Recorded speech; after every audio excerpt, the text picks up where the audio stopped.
Bienvenidos a Eterna Sabiduría. Sócrates, 470 a 399 a.C. Fue un filósofo griego considerado uno de los más importantes, tanto de la filosofía occidental como universal. Su relevancia fue tal que se denominan presocráticos a los filósofos anteriores a él. Desligándose de las preocupaciones cosmológicas que habían ocupado a sus predecesores desde los tiempos de Tales de Mileto, Sócrates imprimió un giro en la historia de la filosofía griega, inaugurando el llamado período antropológico, con el ser humano en el centro de sus reflexiones y estudiando el fin supremo de toda acción humana, el bien, ética. No dejó nada escrito, y los detalles acerca de sus enseñanzas son conocidos gracias a fuentes como el historiador Jenofonte, el comediógrafo Aristófanes y el filósofo Platón. Pasó la mayor parte de su vida adulta deambulando por los mercados y plazas públicas, donde sostenía largas conversaciones con sus interlocutores, y a quienes solía responderles mediante preguntas, que constituían la esencia de su sistema de enseñanza, la mayéutica. No actuaba como un maestro corriente, sino que buscaba estimular el espíritu de sus discípulos. Utilizaba la ironía socrática para que sus interlocutores cayesen en su propia ignorancia. No se puede enseñar algo a quien cree ya saberlo, y a partir de ahí iniciar un proceso de razonamiento hacia la verdad, en el que iba conduciendo sutilmente a sus interlocutores al descubrimiento, alumbramiento, de una respuesta precisa a la cuestión planteada, de modo que la verdad parecía surgir de su mismo interior por iniciativa propia. Con su conducta, Sócrates se granjeó enemigos, le acusaron oficialmente de corromper a la juventud y fue condenado a beber cicuta después de que, en su defensa, hubiera demostrado la inconsistencia de los cargos que se le imputaban. Sus ideas pasaron a dos grandes pensadores sobre los que se asienta la historia de la filosofía occidental: Platón, que fue discípulo directo suyo, y Aristóteles, que lo fue a su vez de Platón. Para Sócrates, el ser humano aspira a la felicidad, y hacia ello encamina sus acciones. Solo una conducta virtuosa proporciona la felicidad. Y de entre todas las virtudes, la más importante es la sabiduría, que incluye a las restantes. Según Sócrates, nadie obra mal a sabiendas. Si alguien engaña al prójimo es porque, en su ignorancia, no se da cuenta de que el engaño es un mal. El sabio conoce que la honestidad es un bien, porque los beneficios que le reporta, confianza, reputación, estima, honorabilidad, son muy superiores a los que puede reportarle el engaño, riquezas, poder, un matrimonio conveniente. La virtud no es innata, sino que puede aprenderse mediante el entendimiento. Para Sócrates ningún placer supera al de sentirse transformado en alguien mejor y contribuir al mejoramiento de los amigos. La vida virtuosa lleva al equilibrio y a la perfección humana, a la libertad interior y a la autonomía respecto a lo que nos esclaviza. Todo lo bueno y lo malo tiene su origen en el alma y brota de ella. El alma debe ser cuidada por medio de encantamientos, y estos encantamientos son las conversaciones bellas. Son palabras de Sócrates incluidas en el diálogo Cármides de Platón, que hacen referencia a lo que es hoy día el coaching. El concepto de coaching, al igual que otros muchos términos empleados en la actualidad, no es algo reciente, sino que cuenta con una larga historia. Tal vez sea algo relativamente novedoso en la forma, pero en el fondo encuentra sus raíces más profundas en la civilización griega, en el derecho y la filosofía política romana, en la Edad Media de Santo Tomás de Aquino, y así sucesivamente a través de las distintas etapas de la historia. Muchos pensadores y filósofos ilustres se han encargado de profundizar en la razón de ser de los comportamientos humanos con el fin de dar una explicación oportuna del ser humano. Sus reflexiones, a pesar de los años, siguen vivas entre nosotros. Es más, algunas de las aportaciones intelectuales que se presentan en la actualidad como nuevas no son sino una copia más o menos inteligente de lo que nuestros antepasados clásicos concluyeron tiempo atrás. Y es que la filosofía, del latín, failo, amor, y sophia, sabiduría, amor a la sabiduría, lo que ha buscado siempre es la mejor forma de vivir, algo que ha sufrido pocas variaciones con el paso de los años. Los cambios antropológicos, por mucho que se diga, son limitados.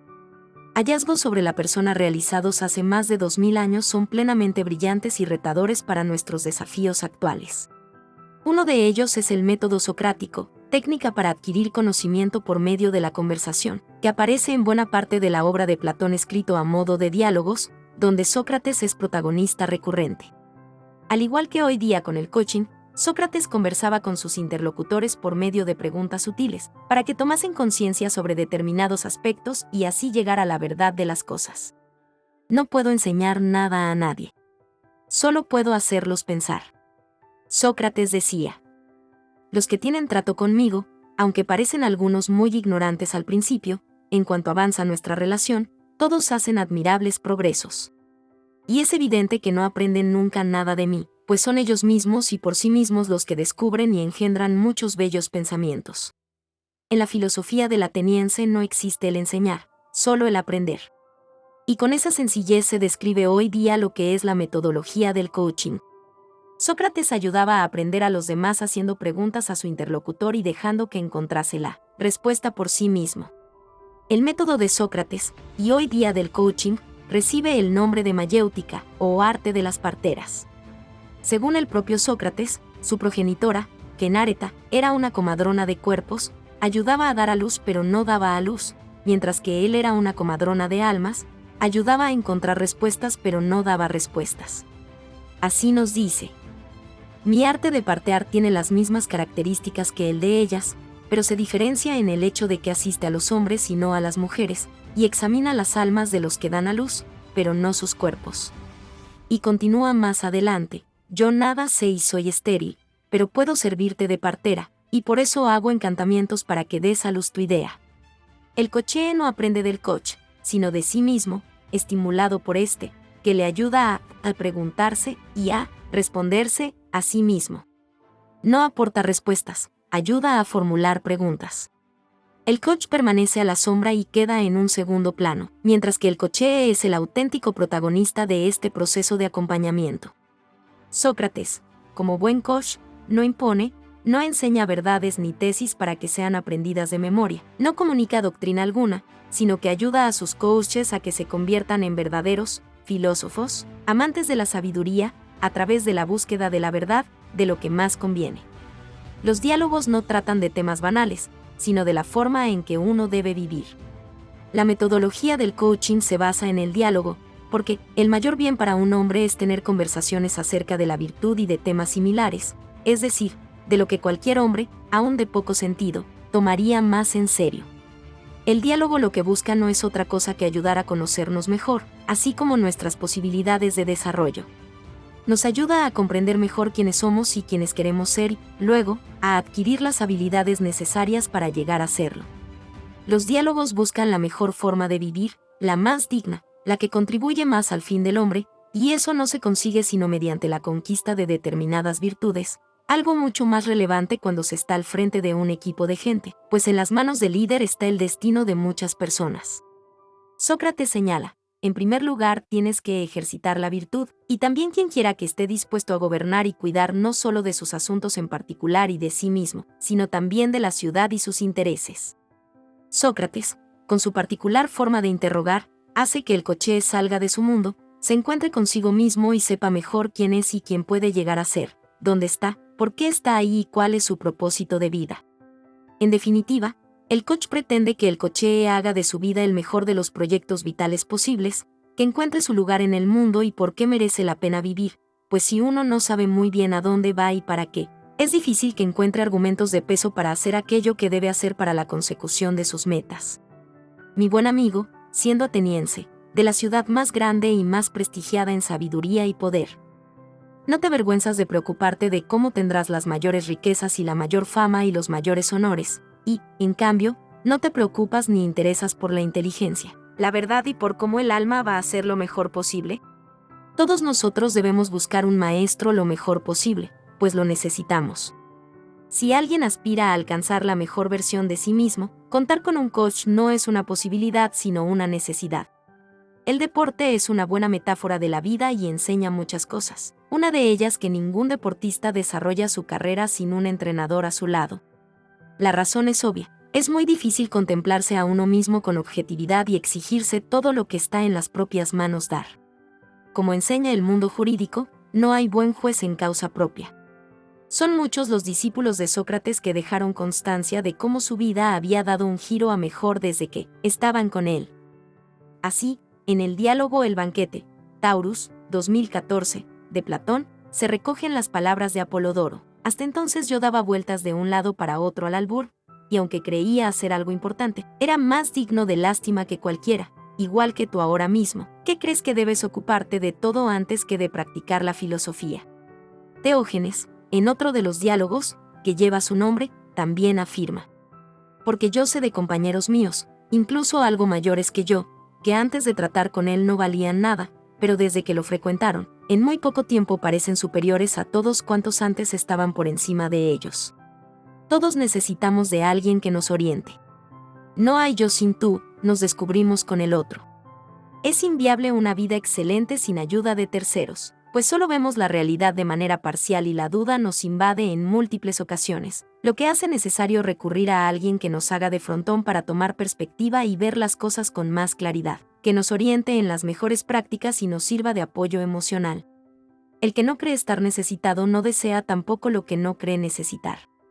El punto de partida de un proceso de coaching se inicia cuando la persona, coachee, toma conciencia, y no niega la realidad, de que hay algo que cambiar.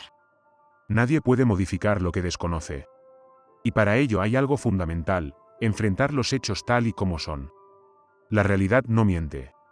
Por eso, el pistoletazo de salida en el recorrido hacia la mejor forma de vivir, la que contribuye al bien propio y de los demás, es el famoso «Conócete a ti mismo», del oráculo de Delfos. El autoconocimiento es la base del desarrollo personal. La historia es la siguiente: Querefonte, amigo de Sócrates, se desplazó al santuario de Apolo en Delfos con el objetivo de que la pitonisa le indicara si existía algún hombre más sabio que Sócrates. La respuesta fue que no. Pero Sócrates, siempre humilde, intentó rebatir al oráculo su afirmación buscando entre políticos, artesanos y poetas a alguien más sabio que él. El resultado no fue satisfactorio, y el motivo no es otro que el filósofo era el único en reconocer lo mucho que le quedaba por aprender. Es más sabio el que, entre vosotros, hombres, conoce, como Sócrates, que en verdad es digno de nada respecto de la sabiduría. Solo en la medida en que uno es conscientemente incompetente, es decir, sabe que no sabe, y que, por tanto, necesita mejorar, puede poner en marcha los mecanismos precisos para crecer y avanzar. La ignorancia propia de los que no saben pero creen que saben es la causa de los males. Y cuanto más importantes sean los temas, más perjudicial y vergonzosa. La arrogancia intelectual es uno de los grandes enemigos en los procesos de cambio y transformación personal. Y por desgracia abunda. Por eso, el diálogo para Sócrates cumple varias funciones, pero la primera y más importante es convencer al coachee de que no lo sabe todo y siempre hay margen de mejora. Hacerle el favor a alguien para que caiga en la cuenta de que anda descaminado en ciertos aspectos es ayudarle a encontrar lo que más le conviene, y esa es una de las primeras cosas en las que se enfoca el coach. Nos induce a enfrentarnos con nosotros mismos. Sócrates, refiriéndose a uno de sus discípulos, dice: no le hemos hecho ningún daño al sumirle en la perplejidad, antes bien, le hemos ayudado a encontrar la verdad, porque ahora la estará buscando con alegría. Pero, ¿crees que habría tratado de buscar el conocimiento mientras pensaba que sabía lo que no sabía, antes de verse sumido en la perplejidad de ser consciente de que no sabía nada y de este anhelo de conocimiento? Ahora, debido a su pérdida, buscando conmigo encontrará algo. También en el diálogo Laques, uno de los protagonistas dice: si uno se halla muy cerca de Sócrates en una discusión o se le aproxima dialogando con él, le es forzoso, aun si empezó a dialogar sobre cualquier otra cosa, no despegarse, arrastrado por él en el diálogo, hasta conseguir que dé explicación de sí mismo, sobre su modo actual de vida y el que ha llevado en el pasado. Lo que ha de juzgarse bien debe juzgarse según ciencia, y no según la mayoría. Para que un proceso de coaching sea fructífero, es necesario que ambas partes, coach y coachee, estén dispuestas a dar lo mejor de sí mismas. Además de las buenas disposiciones necesarias por parte de quien quiere mejorar, el coachee, también por parte del coach se demandan ciertas competencias. La búsqueda de un coach riguroso no es algo que deba dejarse al azar. Si la persona que dirige el proceso no reúne las cualidades necesarias, los resultados a alcanzar dejarán mucho que desear. Así nos lo hace ver Sócrates. No debemos preocuparnos mucho de lo que nos vaya a decir la mayoría, sino de lo que diga el que entiende sobre las cosas justas e injustas, aunque sea uno solo, y de lo que la verdad misma diga. No todo el mundo tiene la misma credibilidad. Ponerse en manos de uno u otro coach puede llevarnos a resultados bastante heterogéneos. Un coach es alguien que tiene sabiduría de vida, que ve la jugada con perspectiva y sin el apasionamiento de la realidad inmediata. Y para ello se requiere experiencia. Por eso, el ateniense dice: me agrada conversar con personas de gran ancianidad, pues me parece necesario informarme de ello, como de quienes han recorrido por delante un camino por el que quizá también nosotros tengamos que pasar. ¿Cuál es él, si áspero y difícil o fácil y expedito?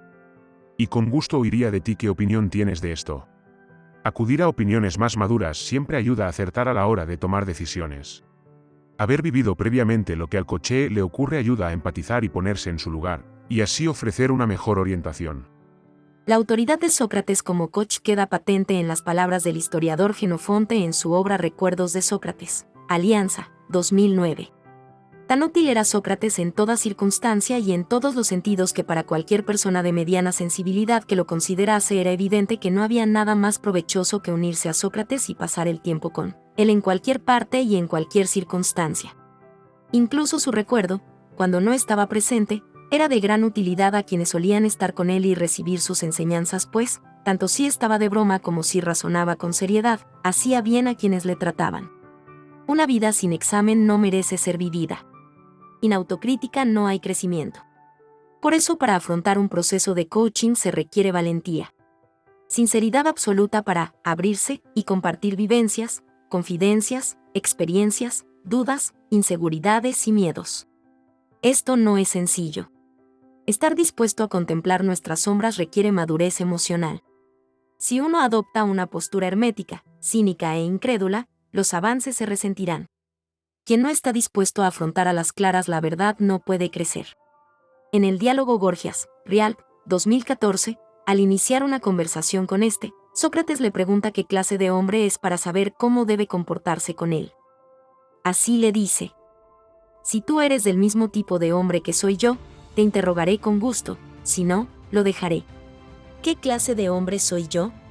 Soy de aquellos que aceptan gustosamente que se los refute si no dicen la verdad, y de los que refutan a gusto a su interlocutor si yerra, pero que prefieren ser refutados a refutar a otro, pues pienso que lo primero es un bien mayor, por cuanto vale más librarse del peor de los males que librar a otros, porque creo que no existe mal tan grave como una opinión errónea sobre el tema que ahora discutimos. La verdad puede doler, pero es el único camino para prosperar. La aceptación siempre es una liberación, porque a partir de ahí podemos construir. No hacerlo hace que todo siga igual o incluso peor. Pero no cualquier persona está dispuesta a enfrentarse a sí misma. Es más fácil vivir en la mentira. Para aceptarse y estar dispuesto a mejorar se necesita coraje. No hay que considerar lo más importante el vivir, sino el vivir bien. Y el vivir bien no es otra cosa que la práctica de la virtud, hábitos buenos, que tiene mucho que ver con la moderación y el control oportuno. El ejercicio de la virtud, como siempre, posibilita el perfeccionamiento del hombre, felicidad o, en su caso, la falta de práctica, lo contrario. Las virtudes nos habilitan a concluir nuestros actos de la forma más apropiada posible, la más recomendable para nosotros y nuestra felicidad, y esto tiene mucho que ver con una actitud de equilibrio en todos los frentes de la vida. Este me parece el objetivo que debemos tener siempre ante nuestra mirada a lo largo de la vida. A él deberían tender todas nuestras acciones, tanto públicas como privadas, a dotar de justicia y moderación a las personas en orden a su propia felicidad. Así se recoge de manera más concreta en el diálogo El banquete. Toda acción realizada por sí misma de suyo no es ni bella ni fea. Por ejemplo, lo que ahora estamos haciendo nosotros, beber, cantar o conversar, nada de esto es, por sí mismo, bello, sino que la acción, según cómo se haga, resulta ser de una forma u otra. Si se hace bien y rectamente, es bello, mientras que si no se hace rectamente, feo. De la misma manera, entonces, tampoco todo amar ni todo eros es bello ni digno de ser encomiado, sino solo el que impulsa a amar bellamente. Por ejemplo, el poder, capacidad de decisión, es bueno en la medida en que uno hace un uso inteligente del mismo, buscando conseguir un mundo mejor y no como aprovechamiento en beneficio propio. Lo mismo pasa con el resto de las cosas: inteligencia, autoridad, riqueza, fama u honores. En la medida en que se utilizan adecuadamente, nos mejoran; de lo contrario, nos empeoran y sus consecuencias son nefastas. La verdadera sabiduría es reconocer la propia ignorancia. No se trata de falsa modestia ni de flagelarse, sino de adoptar una actitud de humildad ante la vida que nos empuja a mejorar siempre. Sócrates reflexiona sobre esta cuestión en uno de sus encuentros.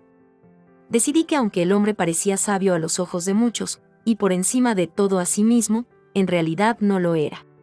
Traté de demostrarle que se consideraba sabio pero que en realidad no lo era. Mientras le dejaba, reflexioné para mis adentros. He aquí un hombre menos sabio que yo. Con toda probabilidad ninguno de los dos sabe nada que merezca la pena saberse, pero él cree que sabe, cuando no es así, mientras que yo, dado que de hecho no sé nada, al menos soy consciente de que no sé nada. Aparentemente, por tanto, yo soy más sabio que él en solo este ínfimo detalle, que, cuando no sé algo, tampoco creo que lo sé. La modestia socrática es clave y la falsa sabiduría, muy perjudicial para nuestro desarrollo personal. Ser humilde es el paso esencial previo de aquellos que quieren iniciar un proceso de coaching para su propia transformación. Por muy lejos que se haya llegado en algún ámbito de la vida, esta virtud jamás debería abandonarnos, puesto que saber mucho de algo no significa saber mucho de todo, ya que la vida es inabarcable. Y esto es lo que le sucede a algunas personas, que como tienen pericia en alguna tarea, extrapolan esa sabiduría al resto de las cosas y el mal es inevitable. Gracias por ver este video. Espero que hayas disfrutado y que te haya resultado útil e inspirador. Si te gustó, no olvides darle me gusta y compartirlo con tus amigos y seres queridos. Recuerda que aquí en Eterna Sabiduría siempre estamos dispuestos a ayudarte en tu camino hacia el crecimiento personal y espiritual. Hasta la próxima.